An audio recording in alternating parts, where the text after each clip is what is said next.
Welcome back to my channel CAD का mentor. मैं उम्मीद करता हूँ आप सब खैरियत से होंगे। फ्रेंड्स, आज हम एक इंतहाई इम्पोर्टेंट टॉपिक है जिसके ऊपर डिस्कस करेंगे। वो ये है कि समटाइम मेरे साथ रब्ता होता है मुख्तलिफ़ जो मेरे स्टूडेंट्स हैं उनका। वो कहते हैं कि हम जब मशीन चलाते हैं तो हम जब आर्क के ऊपर आते हैं, यानी जब हमारा टूल आर्क के ऊपर आता है, जैसे आप इस स्क्रीन के अंदर देख सकते हैं, ये एक आर्क है। यहाँ पर होता ये है कि हमारी जो मशीन है वो वाइब्रेट करना शुरू कर देती है। मशीन वाइब्रेट करना शुरू कर देती है। इसी तरह ये आर्क देखें, ये आर्क देखें। जैसे ही आर्क आती है तो हमारी मशीन जो है वो वाइब्रेट करना शुरू कर देती है। तो इसकी क्या वजह है? इसकी वजह मैं आपको पहले बता देता हूँ। ये जो सॉफ्टवेयर है या प्रोग्रामिंग है, इससे रिलेटेड इसका जो है प्रॉब्लम नहीं है। ये प्रॉब्लम होता है आपकी मशीन के कार्ड के अंदर। ये मशीन में के अंदर उन मशीनों के अंदर ये मसला आता है जिन मशीनों के जो मेमोरी कार्ड हैं वो छोटे होते हैं, यानी उनकी स्टोरेज कम होती है। और हमारी जो हम कंप्यूटर के लिए डीएनसी यूज़ करते हैं, यानी डायरेक्ट न्यूमेरिक कंट्रोल के तहत हम अपनी मशीन को चला रहे होते हैं, तो उसकी रफ़्तार है प्रोग्राम को सेंड करने की, वो ज़्यादा होती है।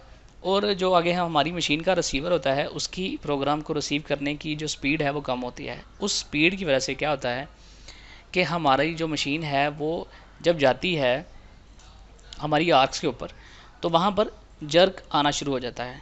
अब इसका सोल्यूशन क्या है? पहला सोल्यूशन तो ये है कि हम अपनी मशीन का कार्ड जो है उसको इंक्रीज़ करें, ताकि उसकी मेमोरी जो है वो बढ़े, और मेमोरी बढ़ने के साथ ये फ़ायदा हो कि हमारी डीएनसी की सेंडिंग और हमारी मशीन की जो रिसीविंग है उनमें आपस में मुताबिकत हो सके।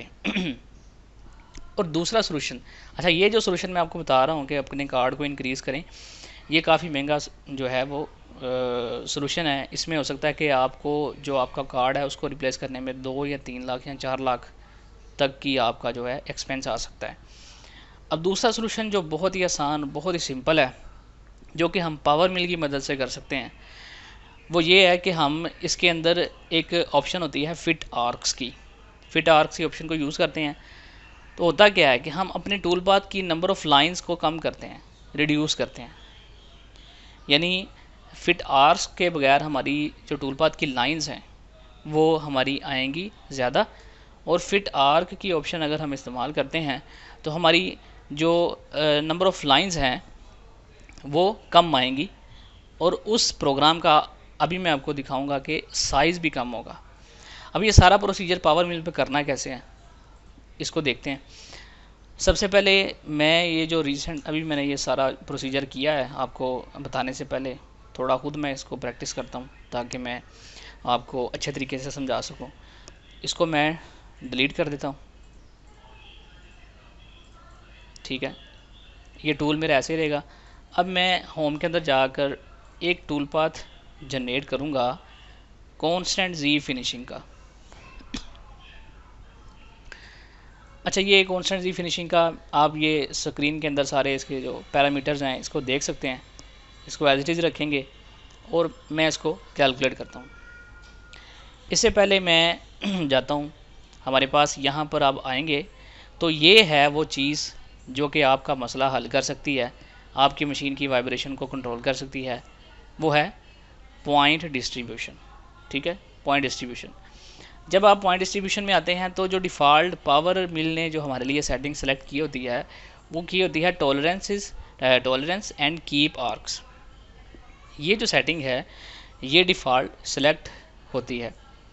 अब इस बेसिस के ऊपर मैं आपको कुछ चीज़ें दिखाऊंगा जो आपको वाज़ह तौर पर आपको उसमें फ़र्क नज़र आएगा। अब ये सेटिंग सेलेक्ट करी और इसमें जो लिमिट मैक्सिमम ट्रायंगल बोथ है इसको, ये डिफ़ॉल्ट तौर पर अनचेक होता है, इसको आपने चेक कर देना है और कैलकुलेट करना है अपना टूल पाथ। अब इसके बाद हम आएंगे टूल पाथ के अंदर और यहाँ पर आपको पॉइंट्स, इस ऑप्शन ये आपको नज़र आएगी, इसको आप ड्रा करें। जैसे आप ड्रा करेंगे तो ये देखें, ये जो आर्क है इसने पावर मिल ने क्या किया कि इस आर्क को 1 2 3 4 5 6 7 तकरीबन काफ़ी ज़्यादा पॉइंट्स हैं इसके अंदर, इस आर्क को डिस्ट्रीब्यूट किया और हर आर्क की एक अलहदा से जी कोड फाइल ये जनरेट करेगा जब हम इसका जी कोड जनरेट करेंगे। तो क्या होता है कि इन ज़्यादा पॉइंट्स की वजह से हमारा नंबर ऑफ़ लाइंस ज़्यादा आ जाती हैं, जिसकी वजह से हमारे प्रोग्राम का जो साइज़ है KB के अंदर वो ज़्यादा हो जाता है, नंबर ऑफ़ लाइंस भी ज़्यादा हो जाती हैं, जो कि DNC को ज़्यादा सेंड करनी पड़ती हैं। तो उसकी वजह से ये प्रॉब्लम आता है कि हमारी नंबर ऑफ़ लाइंस जो हैं टूल पाथ की ज़्यादा हो जाती हैं, साइज़ ज़्यादा हो जाता है, मेमोरी के प्रॉब्लम की वजह से हमारी मशीन जर्क करना शुरू कर देती है। अब इसका सोल्यूशन क्या है? सिंपली आपने इसको एडिट करना है। अब इसमें देखिए हमारे पास ऑप्शन है फिट आर्क्स की, इसको हम सेलेक्ट करेंगे। ये जो टॉलरेंस फैक्टर है इसको मैं 1 कर देता हूँ, बाकी सारी सेटिंग एज इट इज़ रहेंगी। मैं इसको कैलकुलेट करता हूँ। ये देखें एक जादू हो गया। उस जादू ने क्या किया कि हमारी जो पॉइंट्स थे, कितने पॉइंट्स थे पहले? 15 के करीब करीब पॉइंट्स थे। अब कितने पॉइंट्स रह गए? 1 2, और ये सेंटर के अंदर एक सेंटर पॉइंट है, यानी ये 3 पॉइंट आर्क बन गई। अब जहाँ पर टूल पाथ की लाइनें बननी थी 15 या 16, वहाँ पर टूल पाथ की लाइन बनेगी जस्ट 1। हमने क्या किया? हमने बहुत सारे जो पॉइंट्स थे उनको कन्वर्ट कर दिया 2 पॉइंट्स के अंदर with the help of fit arcs. Fit arcs की मदद से हमने इसको अचीव कर लिया। अच्छा, ये तो ऑप्शन है जो मैंने आपको बताई है जिसमें आपने पॉइंट को रिड्यूस किया। अब अगर आप कॉन्स्टेंटली फिनिशिंग प्रोग्राम चला रहे हैं तो उसमें आपको ये प्रॉब्लम आएगा कि जैसे ही आप स्पाइरल की ऑप्शन को ऑन करेंगे तो आपके ये जो पॉइंट्स की डिस्ट्रीब्यूशन है ये डिस्टर्ब हो जाएगी, और हो सकता है कि आपके टूल पाथ के अंदर IJ के, जो कि मैं अभी आपको दिखाऊंगा कि जब आप टूल पाथ को जनरेट करते हैं तो IJ वो जो है वो ना आए सिर्फ स्पाइरल की ऑप्शन को ऑन करने से। तो मैं आपको सजेस्ट करूंगा कि अगर आप यूज़ कर रहे हैं अपनी मशीन जो कि पुरानी है और उसमें जर्क आता है जब आप उसको रेडियस पे चलाते हैं, तो आप स्पाइरल ना यूज़ करें। आप स्पाइरल के बजाय स्टेप डाउन यूज़ करें, ठीक है। उससे आपकी मशीन जो है वो आपके जो रेडियस होंगे उसके ऊपर जर्क नहीं लेगी, ठीक है। ये भी आपको मैंने बता दिया। कैलकुलेट करते हैं, ठीक है। तो ये हमारे पास जो इसकी सेटिंग थी वो आ गई है, इसको मैंने कैलकुलेट किया। अब मैंने आपको जो चीज़ दिखानी है, फ़र्क दिखाना है कि फिट आर्क्स के साथ हमारे जो हमारा NC प्रोग्राम जनरेट होगा उसका साइज़ और उसकी नंबर ऑफ़ लाइंस, और फिट आर्क्स के विदाउट जो है उन दोनों में आपको मैं फ़र्क दिखाता हूँ। ये अभी जो सेटिंग हुई है ये फिट आर्क्स के साथ हुई है। अब मैं इसका NC कोड जनरेट करूँगा, क्रिएट इंडिविजुअल NC प्रोग्राम, ठीक है। सेटिंग के अंदर आकर मैं इसका जो हमारे पास पोस्ट प्रोसेसर है उसको मैं सिलेक्ट करता हूँ, फानूक होगा। और जहाँ पर मैंने ये फ़ाइल रखनी है, जैसे ये मैंने डेस्कटॉप के ऊपर एक फ़ोल्डर रखा है टेस्ट के नाम से, ये विद फिट आर्क ये मैंने सेलेक्ट की हुई थी, ऑलरेडी फ़ाइल जनरेट की थी, उसी को मैं ओवरराइट कर देता हूँ, ठीक है। अब हम क्या करेंगे? अब हम इसको एडिट करेंगे और यहाँ पर पॉइंट डिस्ट्रीब्यूशन जो है वो टॉलरेंस एंड कीप आर्क्स ये रख के मैं अब इसको कैलकुलेट करता हूँ। तो ये देखें इसमें नंबर ऑफ़ पॉइंट्स ज़्यादा हो गए। अब मैं दोबारा से इस प्रोग्राम को जनरेट करता हूँ, इसका NC प्रोग्राम हम बनाते हैं।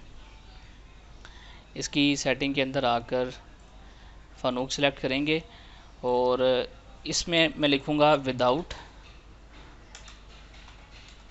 Fit arc, right, except, close. ये देखिए मेरे पास 2 टूल पाथ हैं।